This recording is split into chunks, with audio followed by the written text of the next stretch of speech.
ਵਾਹਿਗੁਰੂ ਜੀ ਕਾ ਖਾਲਸਾ ਵਾਹਿਗੁਰੂ ਜੀ ਕੀ ਫਤਿਹ। ਗੁਰਬਾਣੀ ਵਿਵੇਕ ਦੇ ਇੱਕ ਐਪੀਸੋਡ ਵਿੱਚ ਆਪ ਸਭ ਦਾ ਸਵਾਗਤ ਹੈ। ਮੈਂ ਪੁਸ਼ਪਿੰਦਰ ਕੌਰ, ਮੈਂ ਭੁਪਿੰਦਰ ਸਿੰਘ ਭਾਈ ਖੇਲ। ਇਸ ਐਪੀਸੋਡ ਦੇ ਵਿੱਚ ਸ਼੍ਰੀ ਗੁਰੂ ਗ੍ਰੰਥ ਸਾਹਿਬ ਜੀ ਦੇ ਤੀਜੇ ਅੰਗ ਤੇ ਦਰਜ ਬਾਣੀ ਅਰਥਾਤ ਜਪਜੀ ਸਾਹਿਬ ਦੀਆਂ 10ਵੀਂ ਤੋਂ 17ਵੀਂ ਪੌੜੀ ਤੱਕ ਦੇ ਅਰਥ ਸਮਝਾਂਗੇ।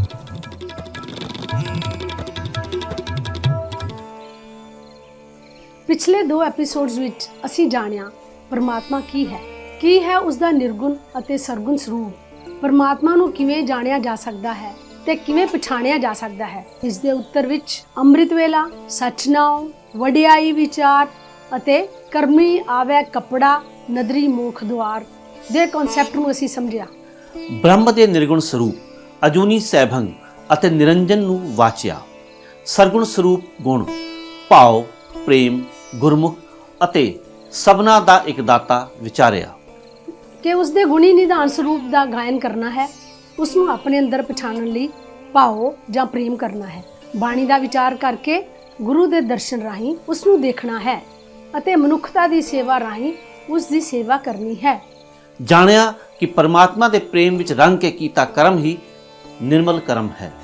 ਹਉਮੈ ਅਧੀਨ ਕੀਤਾ ਹਰ ਕਰਮ ਮੈਲਾ ਹੈ ਅਤੇ ਮੈਲਾ ਕਰਮ ਪਰਮਾਤਮਾ ਤੋਂ ਦੂਰ ਲੈ ਜਾਂਦਾ ਹੈ।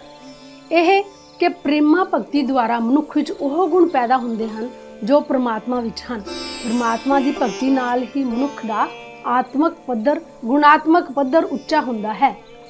ਸੰਸਾਰਕ ਤ੍ਰੈਗੁਣੀ ਪ੍ਰਾਪਤੀਆਂ ਹੁੰਦੀਆਂ ਹਨ।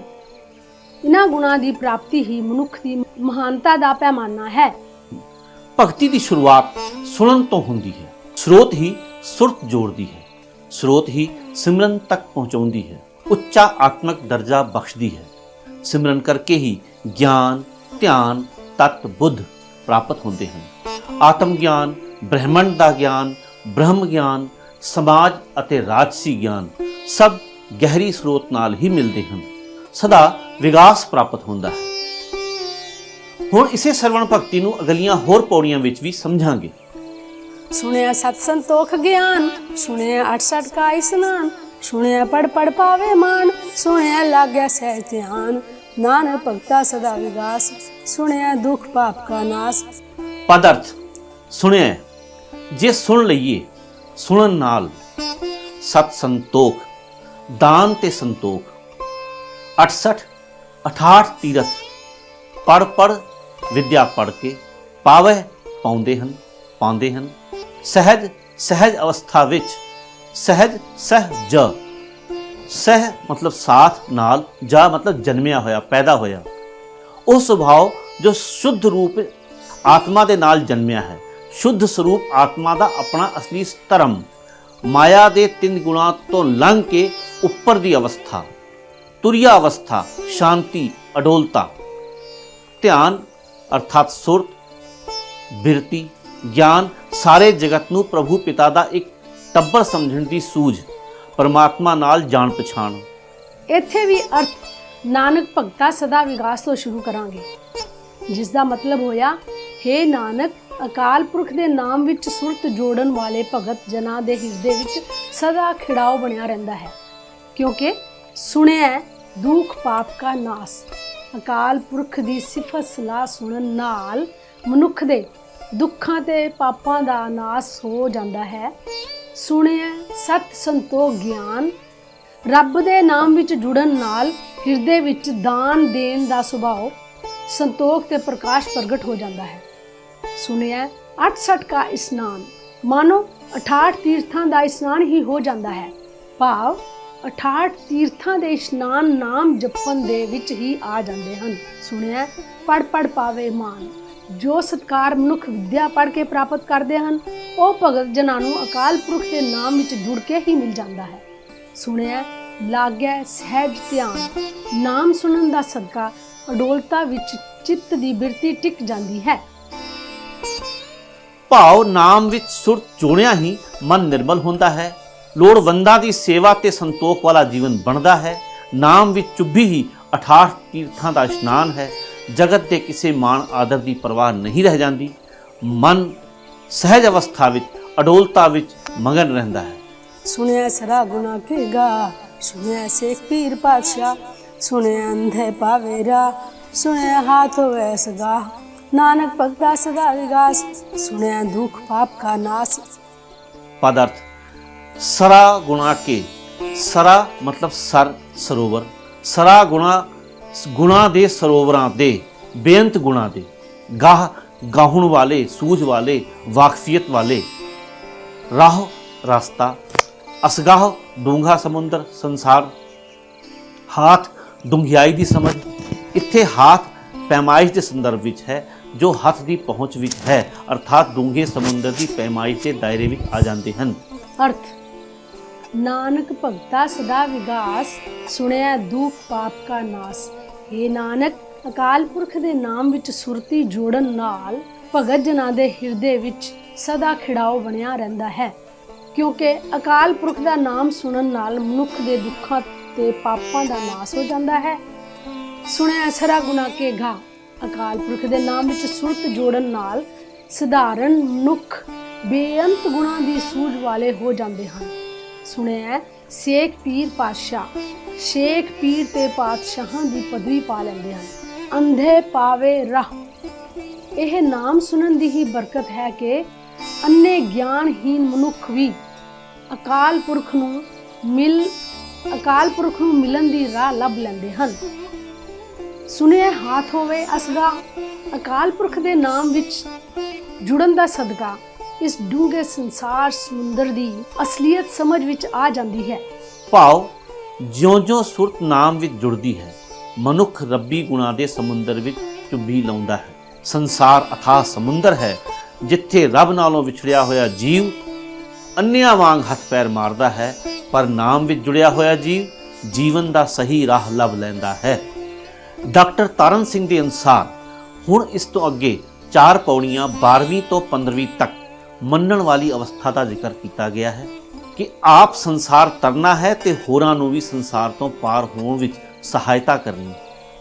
मन्ने की गत कही न जाए, जे को कहे पीछे पछताए, कागज कलम न लिखन हारी, मन्ने का बह करण विचार, ऐसा नाम निरंजन होए, जे को मन जाने मन कोए। पदार्थ मन्ने मन्ने होए मनुख दा, मन्ने की मन्नण वाले दी, पतीजे होए दी, यकीन कर लैण वाले दी, गत यानी हालत अवस्था, कहे दसे ਬਿਆਨ ਕਰੇ, ਮੰਨੇ ਕਾ ਵਿਚਾਰ, ਸ਼ਰਧਾ ਧਾਰਨ ਕਰਨ ਵਾਲੇ ਦੀ ਵਡਿਆਈ ਦਾ ਵਿਚਾਰ, ਬਹਿ ਕਰਨ ਬੈਠ ਕੇ ਕਰਦੇ ਹਨ, ਐਸਾ ਅਜਿਹਾ ਇੰਨਾ ਉੱਚਾ ਹੋਏ ਹੈ, ਮਨ ਸ਼ਰਧਾ ਧਾਰ ਕੇ ਲਗਨ ਲਾ ਕੇ, ਮਨ ਜਾਣੇ ਸ਼ਰਧਾ ਰੱਖ ਕੇ ਵੇਖੇ, ਮਨ ਕੇ ਵੇਖੇ, ਮਨ ਵਿੱਚ, ਕਾਗਜ਼ ਉੱਤੇ, ਕਲਮ ਨਾਲ। अर्थ मन्ने की गत कही ना जाए, उस मनुख दी उच्ची आत्मक अवस्था दसी नहीं जा सकती जिसने अकाल पुरख दे नाम नू मन लिया है, भाव जिस दी लगन नाम विच लग गई है। जे को कहे पिछे पछताए, जे कोई मनुख बयान करे भी तां ओ पिछों पछताउंदा है कि मैं होछा जतन कीता है। मन्ने का बह करन विचार, मनुख रल के नाम विच पतीजे होए दी आत्मक अवस्था दा अंदाजा लांदे हन, पर कागज कलम न लिखण हार। कागज उत्ते कलम नाल कोई मनुख लिखण दे समर्थ नहीं। ऐसा नाम निरंजन होए, अकाल पुरख दा नाम बहुत उच्चा है ते माया दे प्रभाव तो परे है, जिस विच जुड़न वाला भी उच्ची आत्मक अवस्था वाला हो जांदा है। पर यह गल तां ही समझ विच आउंदी है जे को मन जाने मन कोई, जे कोई मनुख अपने अंदर लगन ला के वेखे। ਭਾਵ ਪ੍ਰਭੂ ਮਾਇਆ ਦੇ ਪ੍ਰਭਾਵ ਤੋਂ ਬੇਅੰਤ ਉੱਚਾ ਹੈ। ਉਸ ਦੇ ਨਾਮ ਵਿੱਚ ਸੁਰਤ ਜੋੜ ਕੇ ਜਿਸ ਮਨੁੱਖ ਦੇ ਮਨ ਵਿੱਚ ਉਸ ਦੀ ਲਗਨ ਲੱਗ ਜਾਂਦੀ ਹੈ, ਉਸ ਦੀ ਵੀ ਆਤਮਾ ਮਾਇਆ ਦੀ ਮਾਰ ਤੋਂ ਉਤਾਂਹ ਹੋ ਜਾਂਦੀ ਹੈ। ਜਿਸ ਮਨੁੱਖ ਦੀ ਪ੍ਰਭੂ ਨਾਲ ਲਗਨ ਲੱਗ ਜਾਏ, ਉਸ ਦੀ ਆਤਮਕ ਉੱਚਤਾ ਨਾ ਕੋਈ ਬਿਆਨ ਕਰ ਸਕਦਾ ਹੈ, ਨਾ ਹੀ ਕੋਈ ਲਿਖ ਸਕਦਾ ਹੈ। मन्ने सुरत होवे मन बुद्ध, मन्ने सगल पवन की सुध, मन्ने मुँह चोटा न खाए, मन्ने जम के साथ न जाए, ऐसा नाम निरंजन होए, जेको मन जाने मन कोए। पद अर्थ मन्ने मन्नण करके जे मन लईए, जे मन पतीज जाए, जे प्रभु के नाम विच लगन लग जाए। ध्यान दिओ, ਮੰਨੇ ਅਤੇ ਮੰਨੇ ਵਿੱਚ ਫਰਕ ਹੈ। ਮੰਨੇ ਨੰਨੇ ਤੇ ਲਾਂ ਵਾਲਾ ਮੰਨੇ ਦਾ ਮਤਲਬ ਹੈ ਮੰਨੇ ਹੋਏ ਮਨੁੱਖ ਨੂੰ, ਅਤੇ ਨੰਨੇ ਤੇ ਦੁਲਾਂ ਵਾਲੇ ਮੰਨੇ ਦਾ ਮਤਲਬ ਹੈ ਜੇ ਮੰਨ ਲਈਏ। ਸੁਰਤ ਹੋਵੇ ਉੱਚੀ ਸੁਰਤ ਹੋ ਜਾਂਦੀ ਹੈ। ਮਨ ਵਿੱਚ, ਬੁੱਧ ਜਾਗਰਤ, ਸੁਧ ਖਬਰ ਸੋਝੀ, ਮੂੰਹ ਉੱਤੇ ਚੋਟਾ ਸੱਟਾਂ, ਜਮਕੇ ਸਾਥ ਜਮਾ ਦੇ ਨਾਲ। ਅਰਥ, ਜੇ ਮਨੁੱਖ ਦੇ ਮਨ ਵਿੱਚ ਪ੍ਰਭੂ ਦੇ ਨਾਮ ਦੀ ਲਗਨ ਲੱਗ ਜਾਏ, ਮੰਨੇ ਸੁਰਤ ਹੋਵੇ ਮਨ ਬੁੱਧ, ਤਾਂ ਉਸ ਦੀ ਸੁਰਤੀ ਉੱਚੀ ਹੋ ਜਾਂਦੀ ਹੈ, ਉਸ ਦੇ ਮਨ ਵਿੱਚ ਜਾਗਰਤੀ ਆ ਜਾਂਦੀ ਹੈ। ਭਾਵ ਮਾਇਆ ਵਿੱਚ ਸੁੱਤਾ ਮਨ ਜਾਗ ਪੈਂਦਾ ਹੈ। ਮੰਨੇ ਸਗਲ ਭਵਨ ਕੀ ਸੁਧ, ਸਾਰੇ ਭਵਨਾਂ ਦੀ ਉਸ ਨੂੰ ਸੋਝੀ ਹੋ ਜਾਂਦੀ ਹੈ ਕਿ ਹਰ ਥਾਂ ਪ੍ਰਭੂ ਵਿਆਪਕ ਹੈ। ਫਿਰ ਉਹ ਮਨੁੱਖ ਸੰਸਾਰ ਦੇ ਵਿਕਾਰਾਂ ਦੀਆਂ ਸੱਟਾਂ ਮੂੰਹ ਉੱਤੇ ਨਹੀਂ ਖਾਂਦਾ। ਭਾਵ ਸੰਸਾਰਕ ਵਿਕਾਰ ਉਸ ਉੱਤੇ ਦਬਾਅ ਨਹੀਂ ਪਾ ਸਕਦੇ। ਮੰਨੇ ਜਮ ਕੇ ਸਾਥ ਨਾ ਜਾਏ ਅਤੇ ਜਮਾਂ ਨਾਲ ਉਸ ਨੂੰ ਵਾਹ ਨਹੀਂ ਪੈਂਦਾ। ਭਾਵ ਉਹ ਜਨਮ ਮਰਨ ਦੇ ਗੇੜ ਵਿੱਚੋਂ ਬਚ ਜਾਂਦਾ ਹੈ। ਐਸਾ ਨਾਮ ਨਿਰੰਜਨ ਹੋਏ ਅਕਾਲ ਪੁਰਖ ਦਾ ਨਾਮ, ਜੋ ਮਾਇਆ ਦੇ ਪ੍ਰਭਾਵ ਤੋਂ ਪਰੇ ਹੈ, ਇੰਨਾ ਉੱਚਾ ਹੈ ਕਿ ਇਸ ਵਿੱਚ ਜੁੜਨ ਵਾਲਾ ਵੀ ਉੱਚੀ ਆਤਮਿਕ ਅਵਸਥਾ ਵਾਲਾ ਹੋ ਜਾਂਦਾ ਹੈ। ਪਰ ਇਹ ਗੱਲ ਤਾਂ ਹੀ ਸਮਝ ਵਿੱਚ ਆਉਂਦੀ ਹੈ ਜੇ ਕੋ ਮਨ ਜਾਣਿਆ ਮਨ ਕੋਏ, ਜੇ ਕੋਈ ਮਨੁੱਖ ਆਪਣੇ ਮਨ ਵਿੱਚ ਹਰ ਨਾਮ ਦੀ ਲਗਨ ਪੈਦਾ ਕਰ ਲੇ। ਭਾਵ ਪ੍ਰਭੂ ਚਰਨਾਂ ਦੀ ਪ੍ਰੀਤ ਮਨੁੱਖ ਦੇ ਮਨ ਵਿੱਚ ਚਾਨਣ ਕਰ ਦਿੰਦੀ ਹੈ। ਸਾਰੇ ਸੰਸਾਰ ਵਿੱਚ ਉਸ ਨੂੰ ਪਰਮਾਤਮਾ ਹੀ ਦਿਸਦਾ ਹੈ। ਉਸ ਨੂੰ ਵਿਕਾਰਾਂ ਦੀਆਂ ਚੋਟਾਂ ਨਹੀਂ ਵੱਜਦੀਆਂ ਤੇ ਨਾ ਹੀ ਉਸ ਨੂੰ ਮੌਤ ਡਰਾ ਸਕਦੀ ਹੈ। ਮੰਨੇ ਮਾਰਗ ਠਾਕ ਨਾ ਪਾਏ, ਮੰਨੇ ਪਥ ਸੇ ਫਰਗੜ ਜਾਏ, ਮੰਨੇ ਮਗ न ਚੱਲੇ ਪੰਥ, ਮੰਨੇ ਧਰਮ ਸਤੀ ਸੰਬੰਧ। ਐਸਾ ਨਾਮ ਨਿਰੰਜਨ ਹੋਏ, ਜੇ ਕੋ ਮਨ ਜਾਣੇ ਮਨ ਕੋਏ। ਪਦਾਰਥ ਮਾਰਗ ਵਿੱਚ, ਰਾਹ ਵਿੱਚ, ਠਾਕ ਨਾ ਪਾਏ, ਰੋਕ ਨਹੀਂ ਪੈਂਦੀ। ਪਥ ਸਿਓ ਇੱਜ਼ਤ ਨਾਲ ਪ੍ਰਗਟ ਪ੍ਰਸਿੱਧ ਹੋ ਕੇ, ਮਗ ਪੰਥ, ਮਗ ਯਾਨੀ ਮਾਰਗ ਰਸਤਾ, ਪੰਥ ਰਸਤਾ। ਗੁਰੂ ਗ੍ਰੰਥ ਸਾਹਿਬ ਜੀ ਦੀ ਬਾਣੀ ਵਿੱਚ ਇਹ ਦੋਵੇਂ ਸ਼ਬਦ ਮਾਰਗ, ਜਿਸ ਦਾ ਕਿ ਪ੍ਰਾਕ੍ਰਿਤ ਸ਼ਕਲ ਹੈ ਮਗ, ਅਤੇ ਪੰਥ ਇੱਕੋ ਹੀ ਅਰਥ ਵਿੱਚ ਵਰਤੇ ਗਏ ਹਨ। ਸੇਤੀ ਨਾਲ, ਸੰਬੰਧ ਸਾਥ, ਰਿਸ਼ਤਾ, ਜੋੜ, ਸੰਬੰਧ। ਅਰਥ, ਮੰਨੇ ਮਾਰਗ ਠਾਕ ਨਾ ਪਾਏ। ਜੇ ਮਨੁੱਖ ਦਾ ਮਨ ਨਾਮ ਵਿੱਚ ਪਤੀਜ ਜਾਏ ਤਾਂ ਜ਼ਿੰਦਗੀ ਦੇ ਸਫ਼ਰ ਵਿੱਚ ਮਾਰਗ 'ਚ ਵਿਚਾਰ ਆਦਿਕ ਦੀ ਕੋਈ ਰੋਕ ਨਹੀਂ ਪੈਂਦੀ। ਮੰਨੇ ਪਥ ਸਿਓ ਪ੍ਰਗਟ ਜਾਏ, ਉਹ ਸੰਸਾਰ ਵਿੱਚ ਸ਼ੋਭਾ ਖੱਟ ਕੇ ਇੱਜ਼ਤ ਨਾਲ ਜਾਂਦਾ ਹੈ। ਮੰਨੇ ਮਗ न ਚੱਲੇ ਪੰਥ, ਉਹ ਫਿਰ ਦੁਨੀਆ ਦੇ ਵੱਖੋ ਵੱਖਰੇ ਮਜ਼ਹਬਾਂ ਦੇ ਦੱਸੇ ਰਸਤਿਆਂ ਤੇ ਨਹੀਂ ਤੁਰਦਾ। ਭਾਵ ਉਸ ਦੇ ਅੰਦਰ ਇਹ ਭੇਦ ਭਾਵ ਨਹੀਂ ਰਹਿੰਦਾ ਕਿ ਇਹ ਰਸਤਾ ਚੰਗਾ ਹੈ ਤੇ ਇਹ ਰਸਤਾ ਮਾੜਾ ਹੈ। ਮੰਨੇ ਧਰਮ ਸੇਤੀ ਸੰਬੰਧ, ਉਸ ਮਨੁੱਖ ਦਾ ਧਰਮ ਨਾਲ ਸਿੱਧਾ ਸੰਬੰਧ ਅਰਥਾਤ ਜੋੜ ਬਣ ਜਾਂਦਾ ਹੈ। ਐਸਾ ਨਾਮ ਨਿਰੰਜਨ ਹੋਏ। ਅਕਾਲ ਪੁਰਖ ਦਾ ਨਾਮ ਜੋ ਮਾਇਆ ਦੇ ਪ੍ਰਭਾਵ ਤੋਂ ਪਰੇ ਹੈ, ਐਡਾ ਉੱਚਾ ਹੈ ਕਿ ਇਸ ਵਿੱਚ ਜੁੜਨ ਵਾਲਾ ਵੀ ਉੱਚੀ ਆਤਮਿਕ ਅਵਸਥਾ ਵਾਲਾ ਹੋ ਜਾਂਦਾ ਹੈ। ਪਰ ਇਹ ਗੱਲ ਤਾਂ ਹੀ ਸਮਝ ਵਿੱਚ ਆਉਂਦੀ ਹੈ ਜੇ ਕੋ ਮਨ ਜਾਣੇ ਮਨ ਕੋਏ, ਜੇ ਕੋਈ ਮਨੁੱਖ ਆਪਣੇ ਮਨ ਵਿੱਚ ਹਰ ਨਾਮ ਦੀ ਲਗਨ ਪੈਦਾ ਕਰ ਲੈਂਦਾ ਹੈ। ਭਾਵ ਯਾਦ ਦੀ ਬਰਕਤ ਨਾਲ ਜਿਉਂ-ਜਿਉਂ ਮਨੁੱਖ ਦਾ ਪਿਆਰ ਪਰਮਾਤਮਾ ਨਾਲ ਬਣਦਾ ਹੈ, ਇਸ ਸਿਮਰਨ ਰੂਪ ਧਰਮ ਨਾਲ ਉਸ ਦਾ ਇਤਨਾ ਡੂੰਘਾ ਸੰਬੰਧ ਬਣ ਜਾਂਦਾ ਹੈ ਕਿ ਕੋਈ ਰੁਕਾਵਟ ਉਸ ਨੂੰ ਇਸ ਸਹੀ ਨਿਸ਼ਾਨੇ ਤੋਂ ਉਖੇੜ ਨਹੀਂ ਸਕਦੀ। ਹੋਰ ਲਾਂਭੇ ਦੀਆਂ ਪਗਡੰਡੀਆਂ ਉਸ ਨੂੰ ਕੁਰਾਹੇ ਨਹੀਂ ਪਾ ਸਕਦੀਆਂ। ਮੰਨੇ ਪਾਵੇ ਮੋਖ ਦੁਆਰ, ਮੰਨੇ ਪਰਵਾਰ ਐਸਾ ਧਾਰ, ਮੰਨੇ ਤਰੇ ਤਾਰੇ ਗੁਰ ਸਿੱਖ, ਮੰਨੇ ਨਾਨਕ ਪਵੇ ਨ ਪਿਖ। ਐਸਾ ਨਾਮ ਨਿਰੰਜਨ ਹੋਏ, ਜੇ ਕੋ ਮਨ ਜਾਣੇ ਮਨ ਕੋਏ। ਪਦ ਅਰਥ ਪਾਵੈ ਲੱਭ ਜਾਂਦੇ ਹਨ। ਮੋਖ ਦੁਆਰ ਮੁਕਤੀ ਦਾ ਦਰਵਾਜ਼ਾ, ਕੂੜ ਤੋਂ ਖਲਾਸੀ ਪਾਉਣ ਦਾ ਰਾਹ। ਪਰਵਾਰੇ ਪਰਿਵਾਰ ਨੂੰ, ਸਾਧਾਰ ਆਧਾਰ ਸਹਿਤ ਕਰਦਾ ਹੈ। ਅਕਾਲ ਪੁਰਖ ਦੀ ਟੇਕ ਦ੍ਰਿੜ ਕਰਾਉਂਦਾ ਹੈ। ਤਰੇ ਤਰਦਾ ਹੈ, ਤਾਰੇ ਤਾਰਦਾ ਹੈ। ਤਰੇ ਗੁਰਸਿੱਖ, ਤਰੇ ਗੁਰੂ ਆਪ ਤਰਦਾ ਹੈ। ਸਿੱਖਾਂ ਨੂੰ, ਤਾਰੇ ਸਿੱਖਾਂ ਨੂੰ ਤਾਰਦਾ ਹੈ। ਭਵੈ ਨਾ ਨਹੀਂ ਭਟਕਦੇ, ਭਵੈ ਨਾ ਭਿੱਖਿਆ ਲਈ ਨਹੀਂ ਭਟਕਦੇ ਫਿਰਦੇ। ਲੋੜਾਂ ਦੀ ਖਾਤਰ ਦਰ ਨਹੀਂ ਰੁਲਦੇ। ਧਿਰ ਧਿਰ ਦੀ ਮੁਤਾਜੀ ਨਹੀਂ ਕਰਦੇ ਫਿਰਦੇ। ਅਰਥ ਮੰਨੇ ਪਾਵੇ ਮੋਖ ਦੁਆਰ। ਜੇ ਮਨ ਵਿੱਚ ਪ੍ਰਭੂ ਦੇ ਨਾਮ ਦੀ ਲਗਨ ਲੱਗ ਜਾਏ ਤਾਂ ਮਨੁੱਖ ਨੂੰ ਮੋਕਸ਼ ਦਾ ਦੁਆਰ ਮਿਲ ਜਾਂਦਾ ਹੈ, ਅਰਥਾਤ ਕੂੜ ਤੋਂ ਖਲਾਸੀ ਦਾ ਰਾਹ ਮਿਲ ਜਾਂਦਾ ਹੈ। ਮੰਨੇ ਪਰਵਾਰੇ ਸਾਧਾਰ। ਇਹੋ ਜਿਹਾ ਮਨੁੱਖ ਆਪਣੇ ਪਰਿਵਾਰ ਨੂੰ ਵੀ ਅਕਾਲ ਪੁਰਖ ਦੀ ਟੇਕ ਦ੍ਰਿੜ ਕਰਾਉਂਦਾ ਹੈ। ਮੰਨੇ ਤਰੇ ਤਾਰੇ ਗੁਰਸਿੱਖ। ਨਾਮ ਵਿੱਚ ਮਨ ਪਤੀਜਨ ਕਰਕੇ ਹੀ ਸਤਿਗੁਰੂ ਵੀ ਆਪ ਸੰਸਾਰ ਸਮੁੰਦਰ ਤੋਂ ਪਾਰ ਲੰਘ ਜਾਂਦਾ ਹੈ ਤੇ ਸਿੱਖਾਂ ਨੂੰ ਵੀ ਪਾਰ ਲੰਘਾਉਂਦਾ ਹੈ। ਮੰਨੈ ਨਾਨਕ ਭਵੈ ਨ ਭਿਖ। ਨਾਮ ਵਿੱਚ ਮਨ ਜੁੜਨ ਕਰਕੇ ਹੇ ਨਾਨਕ ਮਨੁੱਖ ਥਾਂ ਥਾਂ ਮੁਥਾਜੀ ਨਹੀਂ ਕਰਦਾ ਫਿਰਦਾ। ਐਸਾ ਨਾਮ ਨਿਰੰਜਨ ਹੋਏ। ਅਕਾਲ ਪੁਰਖ ਦਾ ਨਾਮ ਜੋ ਮਾਇਆ ਦੇ ਪ੍ਰਭਾਵ ਤੋਂ ਪਰੇ ਹੈ, ਨਿਰੰਜਨ ਹੈ, ਏਡਾ ਉੱਚਾ ਹੈ ਕਿ ਇਸ ਵਿੱਚ ਜੁੜਨ ਵਾਲਾ ਵੀ ਉੱਚੇ ਜੀਵਨ ਵਾਲਾ ਹੋ ਜਾਂਦਾ ਹੈ। ਪਰ ਇਹ ਗੱਲ ਤਾਂ ਹੀ ਸਮਝ ਵਿੱਚ ਆਉਂਦੀ ਹੈ ਜੇ ਕੋ ਮਨ ਜਾਣੈ ਮਨ ਕੋਏ। ਜੇ ਕੋਈ ਮਨੁੱਖ ਆਪਣੇ ਮਨ ਵਿੱਚ ਹਰ ਨਾਮ ਦੀ ਲਗਨ ਪੈਦਾ ਕਰੇ। ਭਾਵ ਇਸ ਲਗਨ ਦੀ ਬਰਕਤ ਨਾਲ ਉਹ ਸਾਰੇ ਬੰਧਨ ਟੁੱਟ ਜਾਂਦੇ ਹਨ ਜਿਨ੍ਹਾਂ ਨੇ ਪ੍ਰਭੂ ਨਾਲੋਂ ਵਿਥ ਪਾਈ ਹੋਈ ਸੀ। ਐਸੀ ਲਗਨ ਵਾਲਾ ਬੰਦਾ ਨਿਰਾ ਆਪ ਹੀ ਨਹੀਂ ਬਚਦਾ, ਆਪਣੇ ਪਰਿਵਾਰ ਦੇ ਜੀਆਂ ਨੂੰ ਵੀ ਖਸਮ ਪ੍ਰਭੂ ਦੇ ਲੜ ਲਾ ਦਿੰਦਾ ਹੈ। ਇਹ ਦਾਤ ਜਿਨ੍ਹਾਂ ਨੂੰ ਗੁਰੂ ਤੋਂ ਮਿਲਦੀ ਹੈ ਉਹ ਪ੍ਰਭੂ ਦਰ ਤੋਂ ਖੁੰਝ ਕੇ ਹੋਰ ਪਾਸੇ ਨਹੀਂ ਭਟਕਦੇ। ਹੁਣ ਅੱਗੇ 16ਵੀਂ ਤੋਂ 27ਵੀਂ ਪੌੜੀ ਤੱਕ ਨਾਮ ਭਗਤੀ ਦੀ ਮਹਾਨਤਾ ਦਾ ਵਰਣਨ ਹੈ। ਇਹਨਾਂ ਪੌੜੀਆਂ ਵਿੱਚ ਗੁਰੂ ਸਾਹਿਬ ਖੰਡ ਬ੍ਰਹਿਮੰਡ ਦੇ ਇਸ ਪਸਾਰੇ ਬਾਰੇ ਬੁਨਿਆਦੀ ਸਵਾਲਾਂ ਸੰਬੰਧੀ ਜ਼ਿਕਰ ਕਰਦੇ ਹਨ, ਜਿਵੇਂ ਇਹ ਸਾਰਾ ਪਸਾਰਾ ਕਿਵੇਂ ਬਣਿਆ, ਕਿਸ ਚੀਜ਼ ਦਾ ਬਣਿਆ ਹੋਇਆ ਹੈ, ਇਹ ਸਾਰਾ ਨਿਜ਼ਾਮ ਕਿਸ ਤਰ੍ਹਾਂ ਕਾਇਮ ਹੈ, ਵਗੈਰਾ ਵਗੈਰਾ।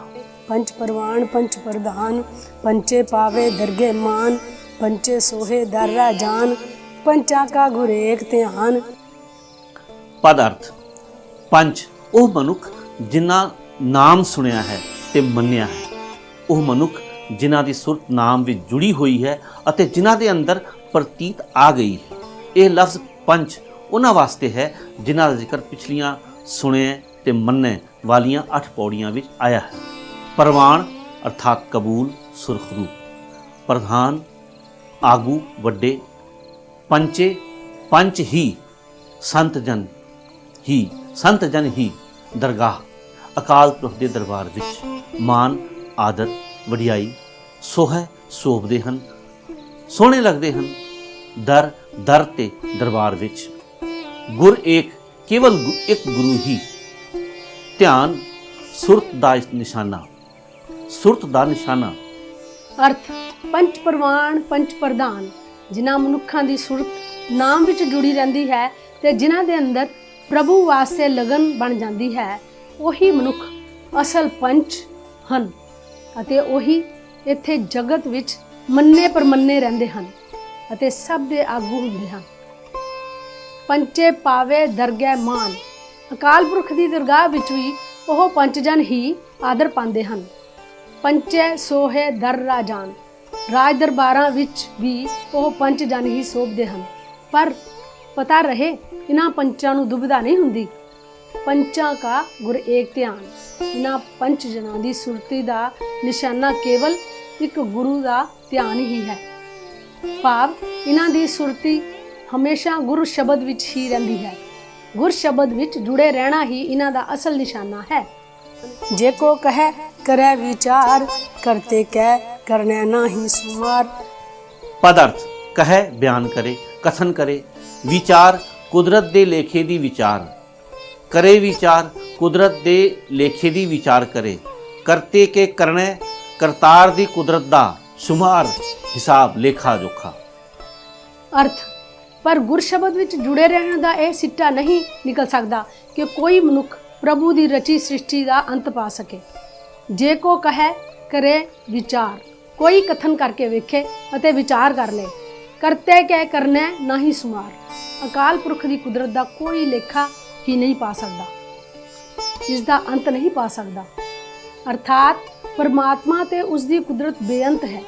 ਇਸ ਦਾ ਅੰਤ ਲੱਭਣਾ ਮਨੁੱਖ ਜ਼ਿੰਦਗੀ ਦਾ ਮਨੋਰਥ ਹੋ ਹੀ ਨਹੀਂ ਸਕਦਾ।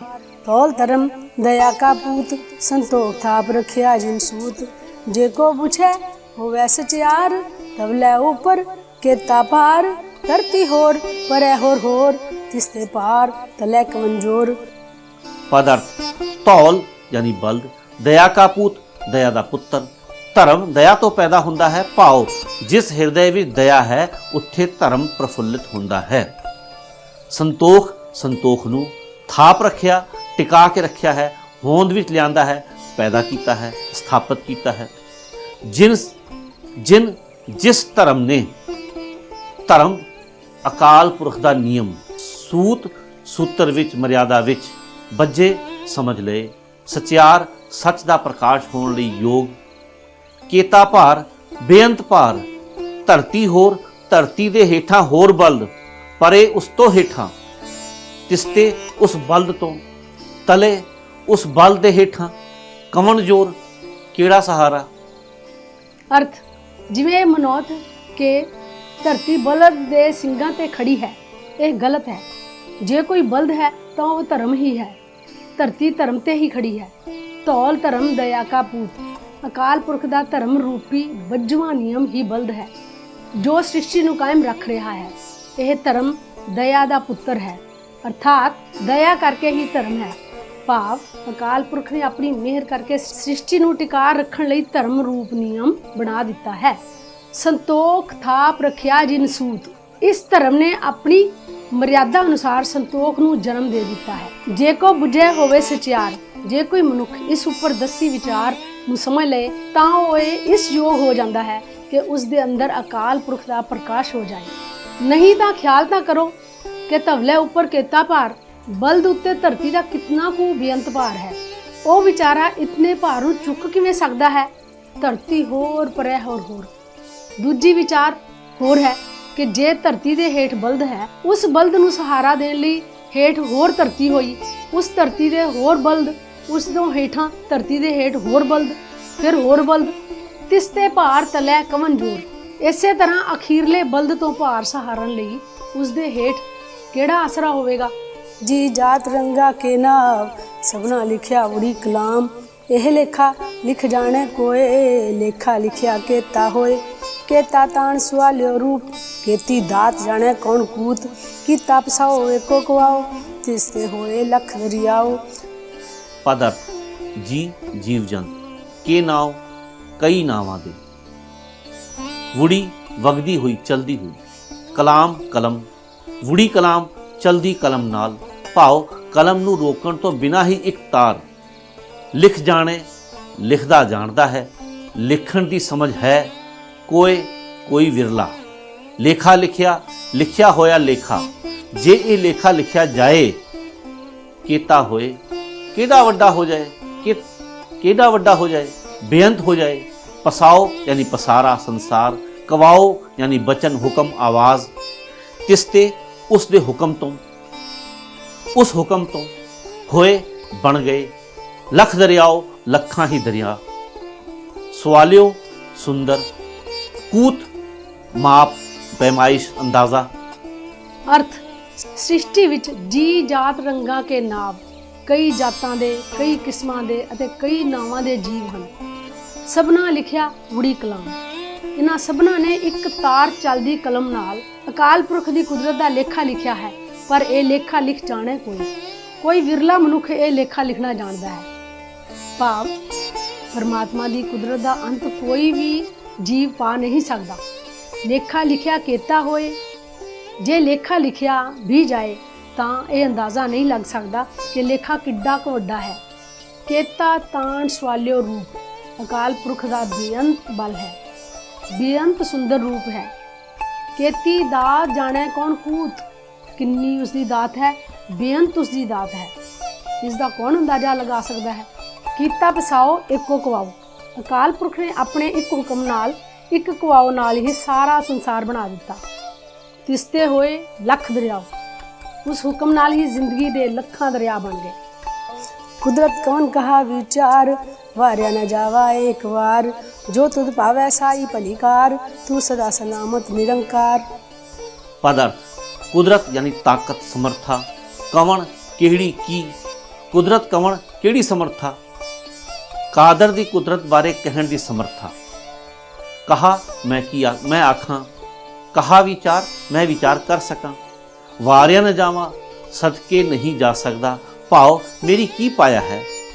साई कार, ओह कम, सलामत स्थिर सलामत अटल निरंकार हे हरि। अर्थ कुदरत कवन कहा विचार सो मेरी की ताकत है कि करतार दी कुदरत दी विचार कर सकां। वारिया ना जावा एक वार हे अकाल पुरख मैं तां तेरे उत्तों एक वारी भी सदके होण जोगा नहीं हाँ। भाव मेरी हस्ती बहुत ही तुच्छ है, जो तुध भावे साई भलीकार, तू सदा सलामत निरंकार। हे निरंकार तू सदा अटल रहन वाला है, जो तैनू चंगा लगदा है वो काम भला है। भाव तेरी रजा विच रहना ही ठीक है। ਭਾਵ ਭਾਗਾਂ ਵਾਲੇ ਹਨ ਉਹ ਮਨੁੱਖ ਜਿਨ੍ਹਾਂ ਨੇ ਗੁਰੂ ਦੇ ਦੱਸੇ ਹੋਏ ਰਾਹ ਨੂੰ ਆਪਣੇ ਜੀਵਨ ਦਾ ਮਨੋਰਥ ਬਣਾਇਆ ਹੈ, ਜਿਨ੍ਹਾਂ ਨੇ ਨਾਮ ਵਿੱਚ ਸੁਰਤ ਜੋੜੀ ਹੈ ਤੇ ਜਿਨ੍ਹਾਂ ਨੇ ਪਰਮਾਤਮਾ ਨਾਲ ਪਿਆਰ ਦਾ ਰਿਸ਼ਤਾ ਗੰਢਿਆ ਹੈ। ਇਸ ਰਾਹ ਤੇ ਤੁਰ ਕੇ ਪ੍ਰਭੂ ਦੀ ਰਜ਼ਾ ਵਿੱਚ ਰਹਿਣਾ ਹੀ ਉਹਨਾਂ ਨੂੰ ਪਾਉਂਦਾ ਹੈ। ਇਹ ਨਾਮ ਸਿਮਰਨ ਰੂਪ ਧਰਮ ਉਹਨਾਂ ਦੀ ਜ਼ਿੰਦਗੀ ਦਾ ਸਹਾਰਾ ਬਣਦਾ ਹੈ, ਜਿਸ ਕਰਕੇ ਉਹ ਸੰਤੋਖ ਵਾਲਾ ਜੀਵਨ ਬਿਤਾਉਂਦੇ ਹਨ। ਪਰ ਗੁਰੂ ਦੇ ਦੱਸੇ ਹੋਏ ਰਾਹ ਤੇ ਤੁਰਨ ਦਾ ਇਹ ਸਿੱਟਾ ਨਹੀਂ ਨਿਕਲ ਸਕਦਾ ਕਿ ਕੋਈ ਮਨੁੱਖ ਪ੍ਰਭੂ ਦੀ ਰਚੀ ਹੋਈ ਸ੍ਰਿਸ਼ਟੀ ਦਾ ਅੰਤ ਪਾ ਸਕੇ। ਇਧਰ ਤਾਂ ਜਿਉਂ-ਜਿਉਂ ਵਧੇਕ ਡੂੰਘਾਈ ਵਿੱਚ ਜਾਓਗੇ ਤਿਉਂ-ਤਿਉਂ ਇਹ ਸ੍ਰਿਸ਼ਟੀ ਹੋਰ ਵੀ ਬੇਅੰਤ ਜਾਪੇਗੀ। ਅਸਲ ਵਿੱਚ ਅਜਿਹੇ ਕੋਝੇ ਯਤਨ ਦਾ ਹੀ ਨਤੀਜਾ ਹੈ ਕਿ ਆਮ ਲੋਕਾਂ ਨੇ ਇਹ ਮਿਥ ਲਿਆ ਕਿ ਸਾਡੀ ਧਰਤੀ ਨੂੰ ਇੱਕ ਬਲਦ ਨੇ ਚੁੱਕਿਆ ਹੋਇਆ ਹੈ। ਪਰਮਾਤਮਾ ਅਤੇ ਉਸ ਦੀ ਕੁਦਰਤ ਦਾ ਅੰਤ ਲੱਭਣਾ ਮਨੁੱਖ ਦੀ ਜ਼ਿੰਦਗੀ ਦਾ ਮਨੋਰਥ ਬਣ ਹੀ ਨਹੀਂ ਸਕਦਾ। असंख्य जप असंख्य पाओ, असंख्य पूजा असंख्य तपताओ। पदार्थ असंख्य अनगिनत बेअंत जीव भाव प्यार तप ताओ तपां दा तपना। अर्थ असंख्य जप अकाल पुरख की रचना विच अनगिनत जीव जप करते हैं। असंख्य भाव बेअंत जीव होरनां नाल प्यार दा वरताव कर रहे हैं। असंख्य पूजा असंख्य तपताओ असंख्य जीव पूजा कर रहे हैं ਅਤੇ ਅਣਗਿਣਤ ਹੀ ਜੀਵ ਤਪ ਸਾਧਨਾ ਕਰ ਰਹੇ ਹਨ। असंख्य ग्रंथ मुख वेद पाठ असंख्य जोग मन रहे उदास। ਪਦਾਰਥ ਮੁਖ ਮੂੰਹ ਨਾਲ ਗ੍ਰੰਥ ਵੇਦ ਪਾਠ ਵੇਦਾਂ ਅਤੇ ਹੋਰ ਧਾਰਮਿਕ ਪੁਸਤਕਾਂ ਦੇ ਪਾਠ ਜੋਗ ਸਾਧਨ ਕਰਨ ਵਾਲੇ ਮਨ ਵਿੱਚ ਉਦਾਸ ਰਹਿ ਉਪਰਾਮ ਰਹਿੰਦੇ ਹਨ। ਅਸੰਖ ਗ੍ਰੰਥ ਮੁਖ ਵੇਦ ਪਾਠ ਬੇਅੰਤ ਜੀਵ ਵੇਦਾਂ ਅਤੇ ਹੋਰ ਧਾਰਮਿਕ ਪੁਸਤਕਾਂ ਦੇ ਪਾਠ ਮੂੰਹ ਨਾਲ ਕਰ ਰਹੇ ਹਨ।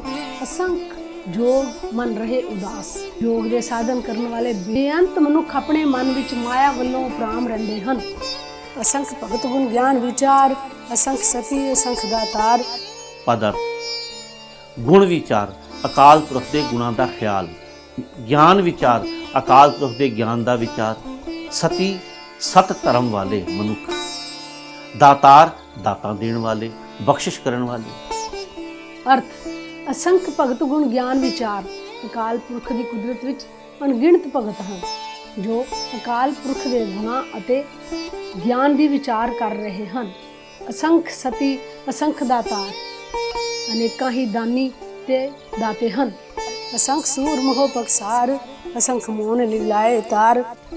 ਪਦਾਰਥ ਸੂਰ ਯਾਨੀ ਸੂਰਮੇ ਯੋਧੇ, ਮੂੰਹ ਉੱਤੇ ਭੱਖ ਸਾਰ ਯਾਨੀ ਸਾਰ ਭੱਖਣ ਵਾਲੇ, ਸਾਰ ਹੁੰਦਾ ਲੋਹਾ ਖਾਣ ਵਾਲੇ, ਸ਼ਸਤਰਾਂ ਦੇ ਵਾਰ ਸਹਿਣ ਵਾਲੇ, ਮੌਨ ਚੁੱਪ ਰਹਿਣ ਵਾਲੇ, ਲਿਵ ਲਾਏ ਤਾਰ ਲਿਵ ਦੀ ਤਾਰ ਲਾ ਕੇ, ਇੱਕ ਰਸ ਲਿਵ ਲਾ ਕੇ, ਇੱਕ ਰਸ ਬਿਰਤੀ ਜੋੜ ਕੇ। ਅਰਥ ਅਸੰਖ ਸੂਰ ਮੋਹ ਪਖਸਾਰ ਅਕਾਲ ਪੁਰਖ ਦੀ ਰਚਨਾ ਵਿੱਚ ਬੇਅੰਤ ਸੂਰਮੇ ਹਨ ਜੋ ਆਪਣੇ ਮੂੰਹਾਂ ਉੱਤੇ ਭਾਵ ਸਨਮੁਖ ਹੋ ਕੇ ਸ਼ਸਤਰਾਂ ਦੇ ਵਾਰ ਸਹਿੰਦੇ ਹਨ। ਅਸੰਖ ਮੋਨ ਲਿਵ ਲਾਏ ਤਾਰ ਅਨੇਕਾਂ ਮੋਨੀ ਹਨ ਜੋ ਇੱਕ ਰਸ ਬਿਰਤੀ ਜੋੜ ਕੇ ਬੈਠ ਰਹੇ ਹਨ। कुदरत कौन कहा विचार वार्या न जावा एक बार जो तुझ पावे साई पलिकार तू सदा सलामत निरंकार। अर्थ कुदरत कवन कहा विचार मेरी की ताकत है कि करतार दी कुदरत दी विचार कर सकां। वारिया ना जावा एक वार हे अकाल पुरख मैं तां तेरे उत्ते एक वारी भी सदके होण जोगा नहीं हाँ। भाव मेरी हस्ती बहुत ही तुच्छ है जो तुझ भावे साई पलिकार तू सदा सलामत निरंकार। हे निरंकार तू सदा अटल रहने वाला है जो तैनू चंगा लगता है वही कम भला है। भाव तेरी रजा विच रहना ही ठीक। ਭਾਵ ਹੋਇਆ ਪ੍ਰਭੂ ਦੀ ਸਾਰੀ ਕੁਦਰਤ ਦਾ ਅੰਤ ਲੱਭਣਾ ਤਾਂ ਕਿਤੇ ਰਿਹਾ। ਜਗਤ ਵਿੱਚ ਜੇ ਤੁਸੀਂ ਸਿਰਫ ਉਹਨਾਂ ਬੰਦਿਆਂ ਦੀ ਹੀ ਗਿਣਤੀ ਕਰਨ ਲੱਗੇ ਜੋ ਜਪ ਤਪ ਪੂਜਾ ਧਾਰਮਿਕ ਪੁਸਤਕਾਂ ਦਾ ਪਾਠ जोग समाधि आदि काम करते चले आ रहे हैं, तां भी यह लेखा मुकन वाला नहीं है। पहला सवाल है 10वीं पौड़ी विच सुनिया सत संतोख ज्ञान विच सत संतोख का अर्थ दान ते संतोख किया है। इत्थे सत दे अर्थ दान क्यों किए गए हैं? सत इस लफ्ज़ के 3 ਵੱਖੋ ਵੱਖਰੇ रूप मिलते हैं। सत तत्ते उपर सिहारी, सत तत्ते हेठां औंकड़ अते सत सस्सा ते तत्ता मुक्ता। सत का मतलब सच जां होंद वाला तो है ही। सत नूं दान के अर्थां विच भी वरतिया गया है।